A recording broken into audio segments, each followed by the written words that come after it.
আসসালামু আলাইকুম ওরহমাতুল্লাহ।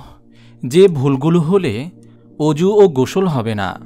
শারীরিক পবিত্রতা অর্জনের জন্য নারী পুরুষ উভয়কেই অজু ও গোসল করতে হয়, কিন্তু আমরা অনেকেই জানি না যে কোন ধরনের ভুলগুলো হলে অজু ও গোসল হবে না।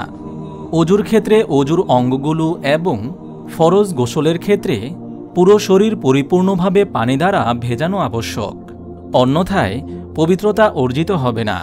বিশেষ করে অজুর কোনো অঙ্গ সামান্য শুকনা থেকে গেলে তার জন্য হাদিসে জাহান্নামের শাস্তির কথা বর্ণিত হয়েছে। আব্দুল্লাহ ইবনে আমর রাদিয়াল্লাহু তাআলা আনহু থেকে বর্ণিত, তিনি বলেন, কোনো এক সফরে আল্লাহর রাসূল সাল্লাল্লাহু আলাইহি ওয়াসাল্লাম আমাদের পেছনে পড়ে গেলেন। পরে তিনি আমাদের কাছে পৌঁছলেন।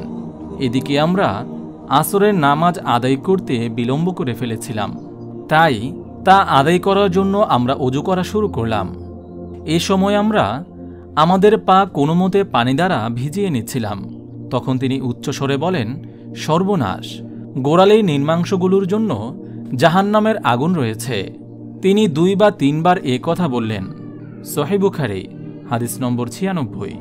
অনেক সময় তাড়াহুড়ো করে অজু করার কারণে মানুষের পায়ের গোড়ালি শুকনা থেকে যায়। বিশেষ করে শীতকালে এ ধরনের কাজ বেশি হয়ে যায়। তাই আমাদের উচিত অজু করার ক্ষেত্রে বিশেষভাবে লক্ষ্য রাখা, যাতে কোনো অঙ্গ শুকনা না থেকে যায়। পবিত্রতা অর্জনে এমন উদাসীনতা কোনোভাবেই কাম্য নয়, কারণ ফরজ গোসল ও অজুর সময় কোনো অঙ্গের সামান্য থেকে সামান্য পরিমাণ শুকনা থাকলে পবিত্রতা অর্জন হবে না। এ বিষয়ে আল্লামা মোহাম্মদ বিন সালেহ আল উসাইমিন রহমতুল্লাহি আলাইহি বলেন, মানুষ যদি পবিত্রতা অর্জনের অঙ্গে তৈলাক্ত বস্তু ব্যবহার করে, তাহলে দেখতে হবে যদি উক্ত তৈলাক্ত বস্তুটি জমাট বাঁধা ও আবরণ বিশিষ্ট হয়, তাহলে পবিত্রতা অর্জনের পূর্বে অবশ্যই তা দূর করতে হবে। যদি তৈলাক্ত বস্তু সেভাবেই জমাট বাঁধা অবস্থায় থেকে যায়, তাহলে তা চামড়া পর্যন্ত পানি পৌঁছতে বাধা দেবে। এতে করে তখন পবিত্রতা শুদ্ধ হবে না। কিন্তু যদি তৈলাক্ত বস্তুটির কোনো আবরণ না থাকে, পবিত্রতার অঙ্গগুলোর উপর সেগুলোর চিহ্ন অবশিষ্ট থেকে যায়, তাহলে তাতে কোনো ক্ষতি নেই। কিন্তু এ অবস্থায় ওই অঙ্গের ওপর হাত ফিরিয়ে দেওয়া গুরুত্বপূর্ণ, কেননা সাধারণত তৈলাক্ত বস্তু থেকে পানি আলাদা থাকে। সুতরাং হতে পারে পবিত্রতার ক্ষেত্রে পুরো অঙ্গে পানি পৌঁছবে না। যেসব জিনিস অজু ও গোসলের সময় শরীরে পানি পৌঁছতে বাধা প্রদান করে না, সেগুলো হলো সরিষা, তিল, কালোজিরা ইত্যাদি তেল, olive oil, body lotion, cream, liquid Vaseline, glycerine ইত্যাদি। কারণ এগুলো দ্বারা চামড়ার উপর প্রলেপ পড়ে না বা আবরণ তৈরি হয় না। তবে এ অবস্থায় অজু বা গোসলের সময় যথাসম্ভব হাত দিয়ে অজুর স্থানগুলো ও শরীরের বিভিন্ন স্থান ভালো করে ঘষে দেওয়া উচিত, যেন যথাস্থানে পানি পৌঁছতে সন্দেহ না থাকে।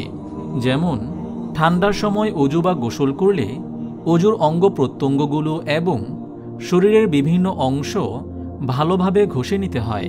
অনুরূপ নারীদের মেহেদির রং, সাধারণ পাউডার, চোখের সুরমা, আতর, সেন্ট ইত্যাদি চামড়ায় পানি পৌঁছতে কোনো বাধা প্রদান করে না। তবে বর্তমানে বাজারে কিছু কেমিক্যালযুক্ত ক্রিম, টিউব মেহেদি পাওয়া যায়, যেগুলো চামড়ায় পাতলা আবরণ সৃষ্টি করে। তাছাড়া নেল পলিশ, কিছু লিপস্টিক ব্যবহার করলেও চামড়ার উপর প্রলেপ পড়ে যায়, যার কারণে চামড়া পর্যন্ত পানি পৌঁছতে বাধাগ্রস্ত হয়। এই ধরনের ক্ষেত্রে অজু ও গোসলের পূর্বে এগুলোকে ভালোভাবে তুলে নিতে হবে। দেয়ালে লাগানো রং, মোবিল, আঠা জাতীয় বস্তু ইত্যাদি শরীরে লাগলে তা জমাটবদ্ধ হয়ে শরীরে আবরণ সৃষ্টি করে। সুতরাং অজু ও গোসলের আগে এগুলো তুলে ফেলতে হবে। যেসব ক্রিম, চর্বি জাতীয় ও তৈলাক্ত বস্তু শরীরে লাগানোর ফলে চামড়ার ওপর প্রলেপ বা আবরণ পড়ে, সেগুলো ব্যবহার করলে অবশ্যই অজু গোসলের সময় সেই আবরণ ভালোভাবে ধুয়ে ফেলতে হবে। মোট কথা, অজু শুদ্ধ হওয়ার জন্য অজুর অঙ্গ প্রত্যঙ্গগুলো এবং গোসল শুদ্ধ হওয়ার জন্য শরীরের সর্বস্থানে পানি পৌঁছানো আবশ্যক, অন্যথায় পবিত্রতা অর্জিত হবে না।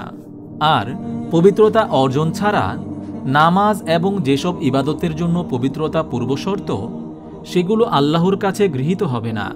তাই আমাদের উচিত সতর্কতার সঙ্গে অজু ও গোসল করা।